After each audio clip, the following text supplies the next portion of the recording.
I'm going to ask Tony now to join us, and we're going to be able to start talking a little bit about where the heck we are.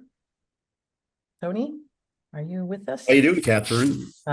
I'm doing great, and you know how much I love this space. I've known Tony now. Tony, we've known each other for what, 5 or 6 years, something like that. Yeah, I think since 18, probably. Yeah. And so today we're going to talk about the commercial vehicle market and what the outlook is.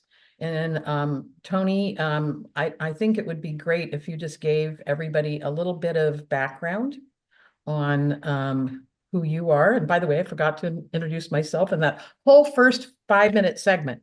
I'm Kathryn Schifferle. I'm the founder and Chief Vision Officer of Work Truck Solutions. Hi. Hey, Go so ahead. thank you very much, Kathryn, for having me today to help you kick off this great event. And it's good to be back. I'm in a different role than the last time you saw me, but still with international. Actually, international, although it's the same company, has a new name. So about a month ago, we changed the name to the brand that is known in the industry, which is international. The former name was Navistar, which was a company name and a name used on Wall Street more, but the industry has known us for by international now for more than 100 years. That's So right. back Very to our cool. roots there. And another change is that I've moved within international from the used truck space into heading up inbound and outbound logistics. So I'm responsible for buying the freight and moving the goods that come into our plants and moving the trucks out of our plants. So that's a little bit of an overview of since last year for me. And just for people that didn't meet you last year, you were previous to that, you were in charge of medium duty. Oh yeah, that's where I met That's where we Kathryn. met. Actually, was Yeah. through my. I used to run the Class 4-5 business for international, and that's a business where we contract manufacture trucks for General Motors and have our own version of a Class 4-5 vehicle as well. And we availed ourselves some of the work truck solution services back in that former life. So yeah, thank you for reminding me. Well, part of that is just I so much enjoyed meeting you because you really understood, unfortunately, a lot of people don't, how exciting vocational applications are, right? So we're going to talk about some of that. And commercial vehicles are so important in our industry. They power 80% of our GDP. I don't even like to talk about all the numbers of inventory we sell, the fact that it's $170 billion sales space every year, 160 billion in used transactions every year. It's big. And a lot of people, it was actually pretty hidden until the pandemic. People didn't see the white trucks driving around. And so today we've got three things that we're going to talk about. And I just wanted to have fun with titles. So from famine to too full, to EV or not to EV, and then retooling for reciprocity. So Tony's agreed to go with me on this journey. And actually, I learned something when we reviewed this together, and that is the word reciprocity is not always viewed positively in some situations. Isn't that correct, Tony? Yeah, I don't know if I'll talk about that when we get to that section, but sure, All right. true. All right, so we're going to talk first about the inventory situation that we have right now. And so pre-pandemic, I'm using January 2020 as the standard baseline. So you can see right there. This is the picture of inventory levels. Now, this is from data that we collect from dealer sites, from our national marketplace, et cetera. So it's not perfect. And of course, I know that the legend on the right, you probably can't even read, but we track it in all different categories, but you can see the totality of it all. So during 21, we saw it go down to only 47%. There may have been a couple of days where it was actually below 40%. And I think, Tony, you guys experienced an even lower drop, correct? Yeah, I would say that the closer you are to the for hire over the road business, the more severe that drop probably was. I could tell you. So the business I was responsible for in that time period was our used truck business, and our inventory dropped 95% Wow. from the time that you start this chart. So Wow. and it's had a rebound that's similar to the way you're going to talk about in a second. Yeah, so we see that kind of closest match March, April of 23. So I'm calling that 100% since we're using the baseline as that January 2020. And of course, that's all history, but it kind of led to where we are today, which is actually a kind of a challenge right now, which is in September, the end of September, we're now over 200, twice as much inventory as we had in January of 2020. And of course, that's creating a lot of pressure in many ways, right? And I know we talked about some of them. I mean, clearly, when you have an environment where people are not buying as quickly because of outside forces, that exacerbates the fact that maybe there was too much inventory rushing back in, right?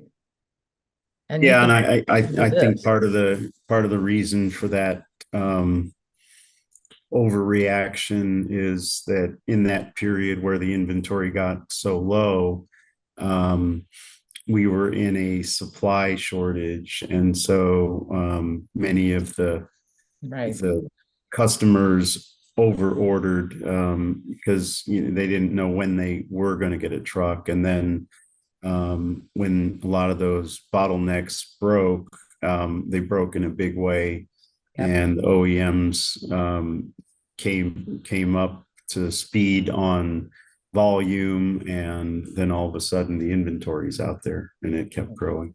And then I think a great segue, this 200% inventory, the impact of that on a dealership's financials or a business that's reselling trucks is big already.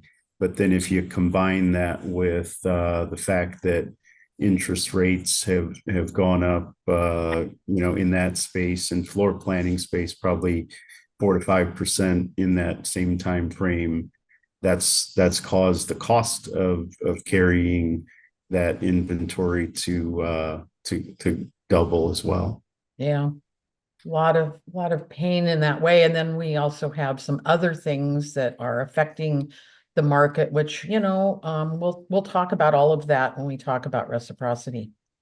So we're going to move on now to EV or not to EV. That is the question, right? Certainly it gets discussed a lot.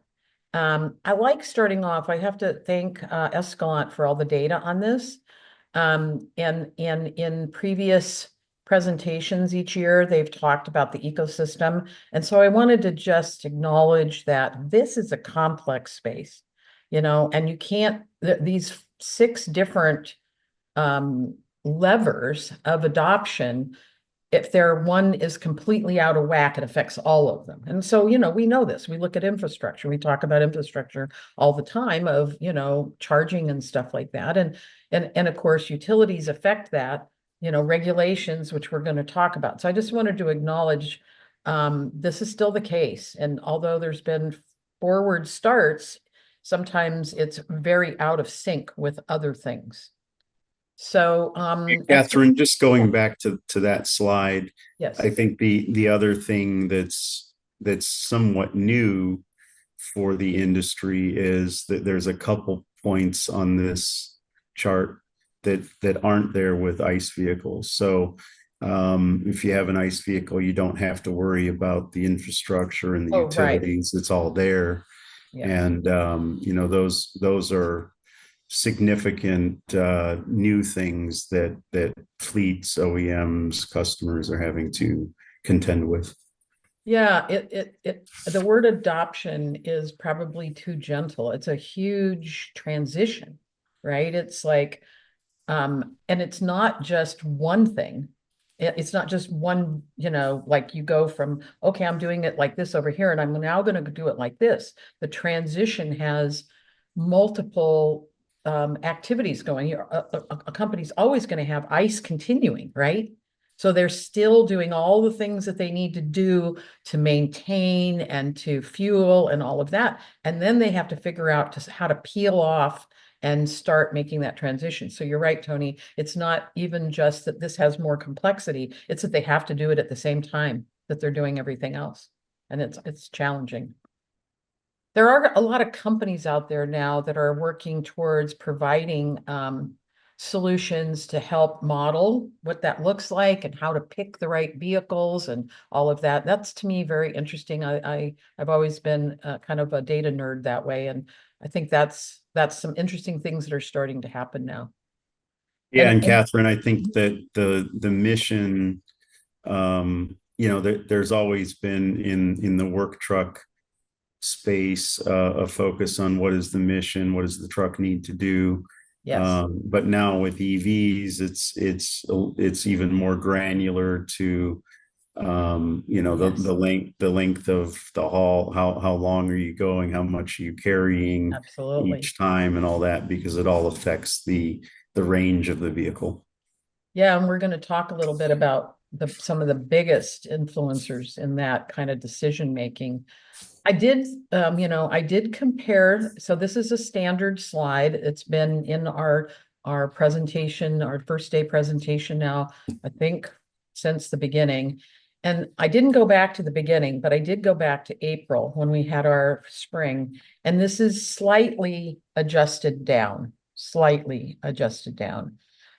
You can see that that the commercial space, class 2B through 8 is how we're defining that, right? How stable it is, over from 22 up to 30. The number of vehicles in market is up as a small percentage, right? So the adoption is slow but steady. But what I love pointing out here is how stable the whole space is, how important it is, and how stable, right? So we kind of start now that this is that share that's predicted. So in April, it was 16%. So it's down 1 percentage point. And Escalent they do a lot of surveys, they do a lot of data, they talk to a lot of OEMs, et cetera. And so to your point, Tony, growth in EV, in commercial, is driven by three things. What is the geography, right? What is the use case, and how big a fleet that you've got? Because if you think about it, big fleets can afford to experiment. They're actually under more pressure to do so because of carbon footprint and carbon point, et cetera. And so those are the three things. But I will tell you, 62% of all fleets are 5 vehicles or smaller. So that's why I've kind of taken that out for right now, because we're talking a lot about all of those fleets that have to figure out how to go forward. And so this is a map of the stable, that whole kind of line that we saw, vocation segmentation. And what I mean by that is that whether it's ICE or whether it's EV or something else, this is the breakdown for each of the classes and what vocations are using those classes. And what was kind of cool to me was I went back I went back spring and fall of last year, and these percentages shift teeny amounts, 1%. They don't fluctuate a lot. They shift a little bit, mostly because of season, right? Yeah, I would say that these parts of the commercial vehicle industry um, are well represented by the word stable. You showed a slide earlier about just the overall industry. Um, when you look into the cyclicality, a lot of the cyclicality is in the class 8 part of it, and actually even within class 8, it's in the over the road for hire Right. segment. So you could see like transportation services being as you grow in class, that percentage gets higher, Yep, and that tends to be a little bit more volatile of a segment. absolutely agree. So, um, this is to me, it was really important to I added this slide since we talked, because I'm like, okay, so when we talk about, we're going to start talking about percentages of adoption by these classes, but that's kind of a false importance if you don't understand how big the classes are. So classes 2B and 3 include pickup trucks, right? That are used in business Commercial. applications. And so that's why that is such a huge percentage of the overall numbers. But I thought it was very interesting. Um, Yeah, and a lot of the final mile delivery stuff ends up in that class as well. exactly. So this is all the kind of newest data. Class 2 and B, the expectation is that class of 65% of everything will be 14% zero emission in 2030. A lot of that is coming from cargo vans. And one of the other things I really like about this industry, Tony, is everything's pretty logical, right? I mean, you look and you say, what is it, back to your thing, like, what does it take to be able to go to electric? Well, you need to have a well-defined route that is And a, not and a longer than home X, base. and you need to go Yeah, back to base every night. right. What is it that does that, right? Well, delivery. Yeah. Final mile delivery. Um, I did hear from when I was reviewing with the Escalent data team, that they are seeing some hybrid options that might be presented pretty soon in the truck space. I thought that was very, very interesting. And if you look at all the trucks in 2024, all the trucks, 69% are in the 2B and 3, right? So that's just kind of another way of slicing it. But as we mentioned, these smaller fleets, it's just harder for them to start. What do? You got 5 vehicles, and you're going to risk and take one of them and make it a completely different process every day.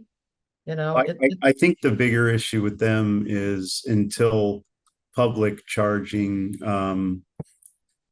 becomes more prevalent, it's harder for a small fleet to have their own charging stations and all that Yeah, kind of thing. When you have a fleet of trucks, the economies of scale make more sense to have absolutely. your own charging.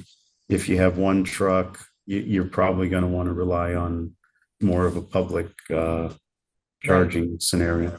Perfect. And actually, I'm glad you mentioned that. And tomorrow, my opening session is with Greg Brink, who is with JD Power, and we're going to talk a little bit about charging and some really interesting reciprocity that's happening in that space. So class 4 and 5, 17%. Now, 17% of a smaller number, but 17%. And 47% of that is strip chassis. So Tony, you want to help us all understand what mostly happens with a strip chassis?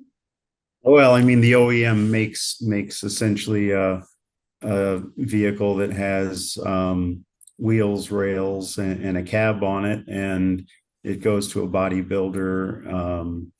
And there's great variety of different types of bodies and applications that get put on those. And so it's a strip chassis coming from the OEM, but in the end, it ends up with some kind of specialized body on it. And I think the number one upfit is a step van. And that's probably, and of Right. course, that's logically why it's such a big adoption, because step vans, meaning a van that the driver can step into, whether they step in from the front or the back. For delivery, that's a big deal because there's so much now around ergonomics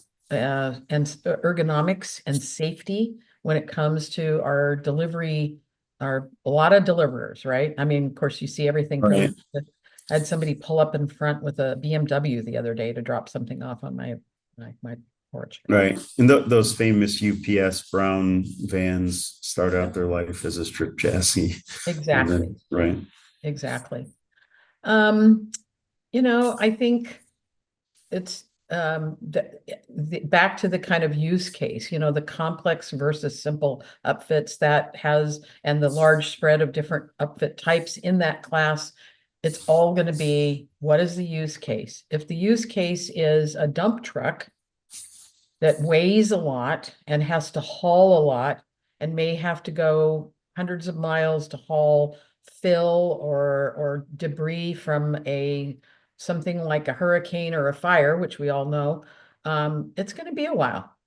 It's going to be a while before EV adoption, unless, something magical happens, because you never know. Well, and I'd say even some of those applications you mentioned earlier, geography, but the trends in Europe are, there's ZEV zones in some of the big cities, and that's a concept that I think has come to certain areas in the US as well. And as that expands, you'll see even some of those things that you wouldn't think are EVs. If it needs to go into a city to do some work, it may turn out to be an EV.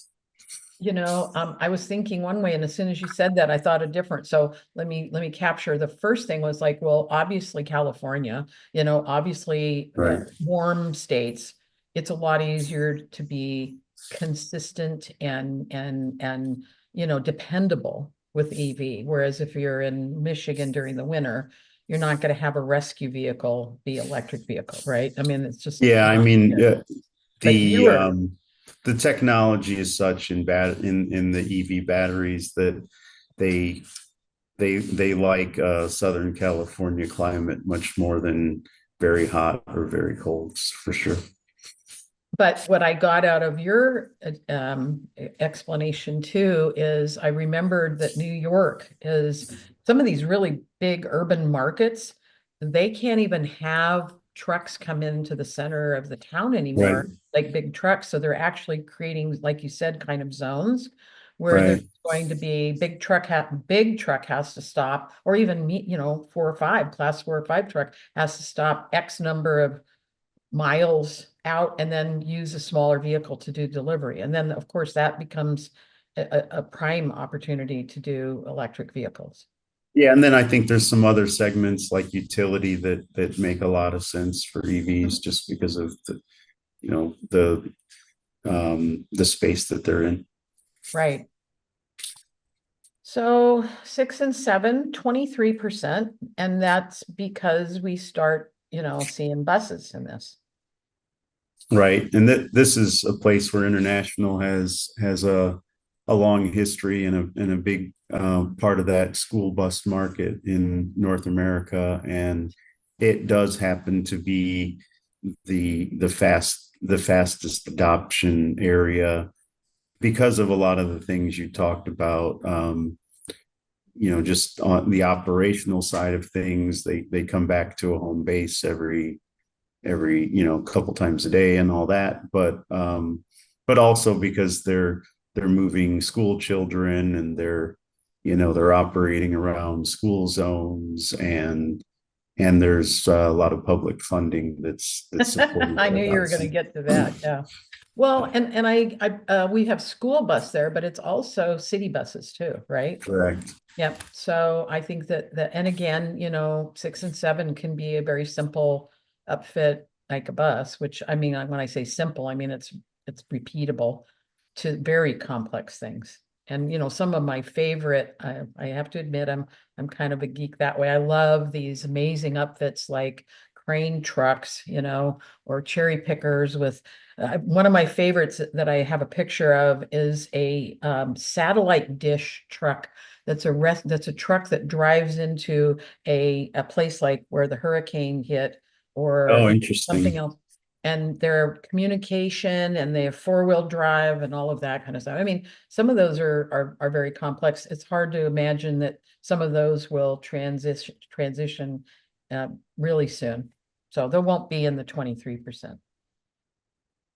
And a lot of the emergency type vehicles Yes, might be some of the last correct. to change over. Yep.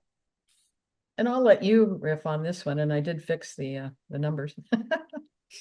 Well, I mean, I talked about this a little bit earlier, but Class 8, the biggest part of, first of all, Class 8 is a pretty diverse segment even within it, because there's vocational Class 8s that have bodies on them, and then the biggest part of Class 8 is tractors that pull a trailer.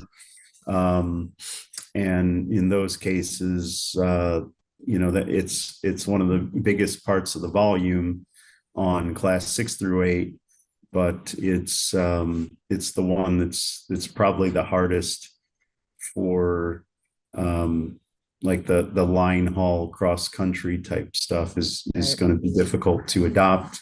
But there's a lot of things that companies are talking about right now, looking at electrifying some of these smaller intermodal routes um, and Right.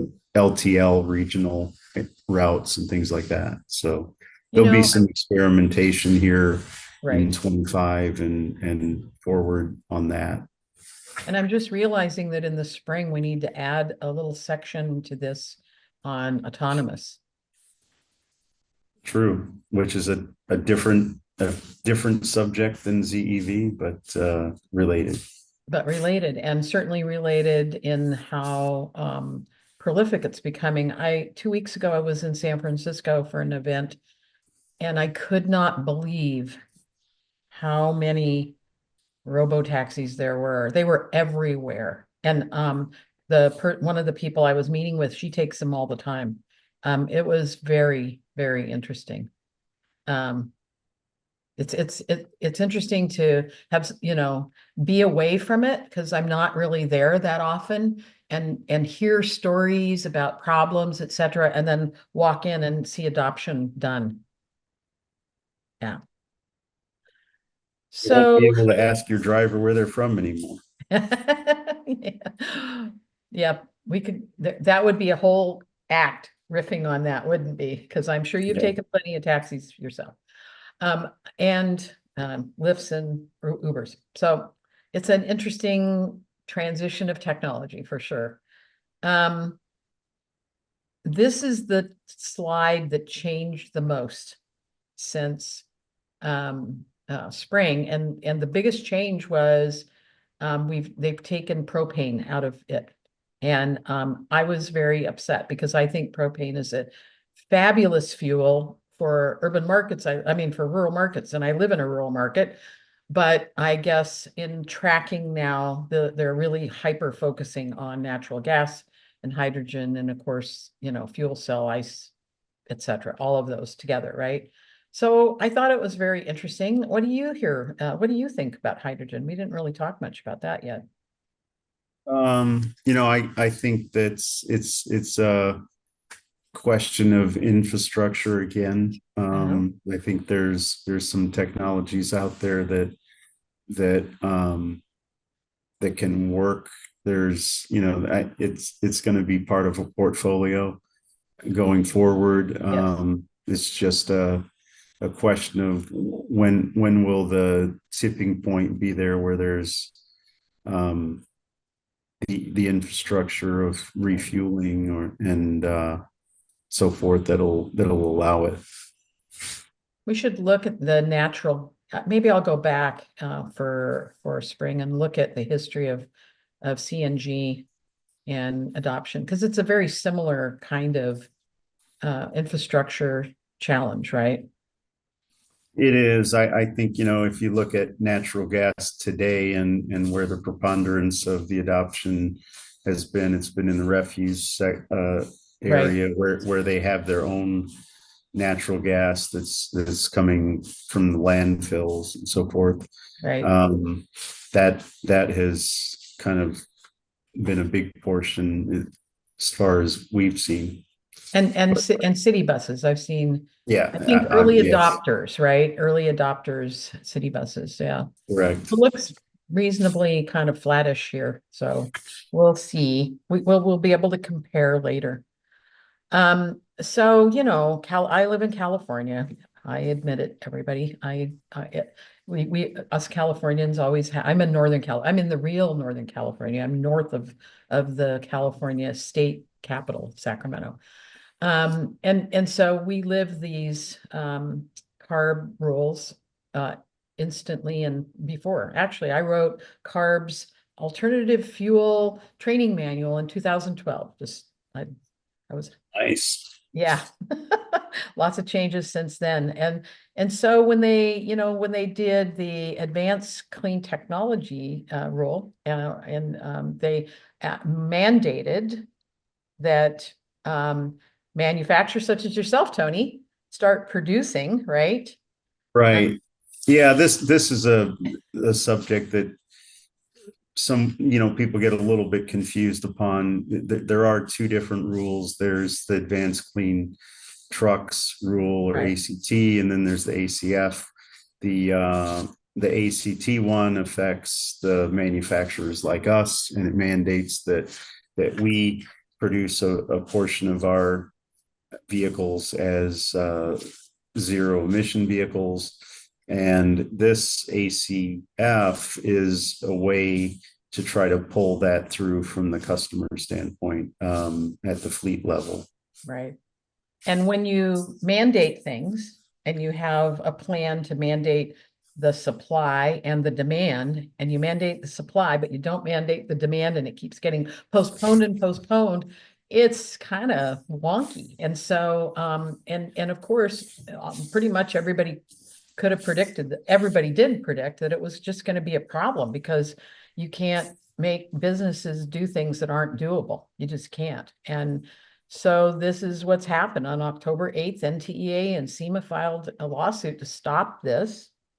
And on the 16th, the California Trucking Association also filed a lawsuit challenging it. And now we're going to watch and see what happens, because their constraints are highly as a business person, there has to be some kind of path of reason to get from point A to point B. You can't just say, step off the ledge, right?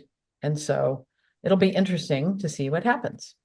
So now we're going to talk a little bit about reciprocity, right? And I found this. Before we go there, Yes. Kathryn, just Okay. one last thought on EV. The topic of your segment was to EV or not to EV.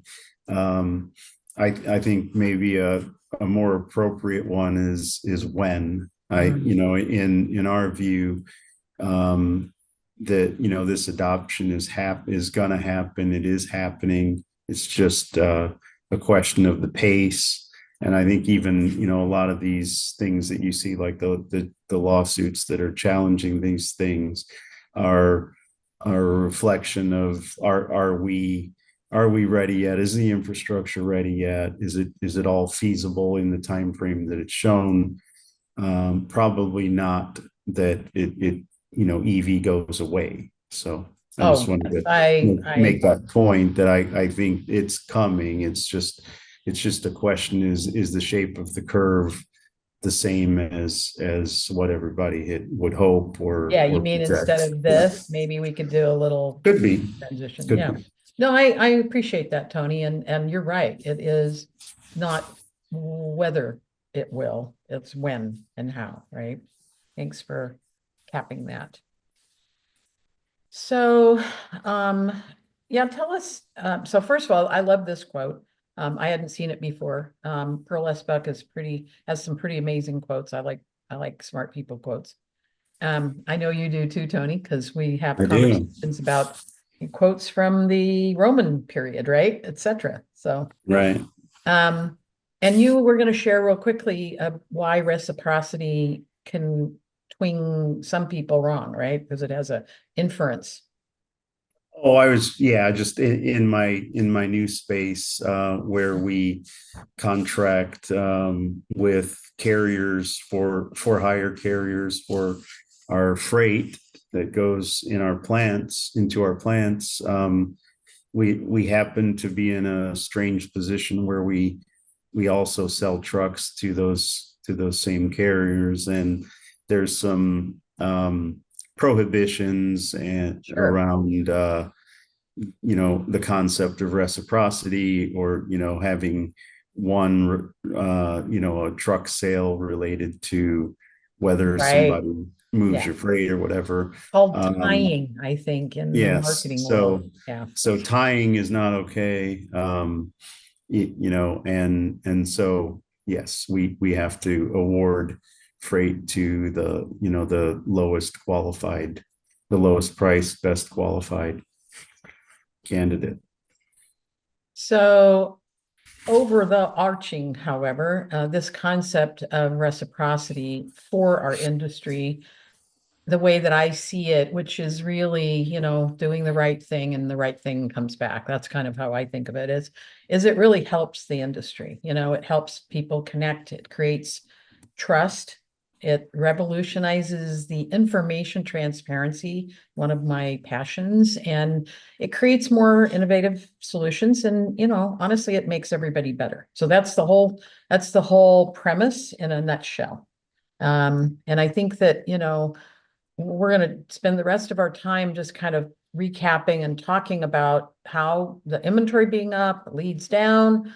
There's concerns about everything. I mean, it's not even just the rates and the prices and the elections, but it's AI and how complex lives are right now, right? And so, this concept that our end customers, the people that we serve, that drive this beautiful space, they need kind of help. And so they need help all the time. It's not just they need a vehicle. They need a relationship that is a reciprocal a relationship. Another way to describe it could be a consultative relationship. To me, this is the where the industry has come, because when I started back in 2007 publishing Ford Pros magazine, I recognized that the industry, it wasn't just that the industry was behind the times in technology. It was a very um, um, kind of simple sales process. You know, go to the freezer, get the box. People had understanding as a salesperson on how to build something, how to build a truck, but they weren't doing any kind of anything else other than that around it.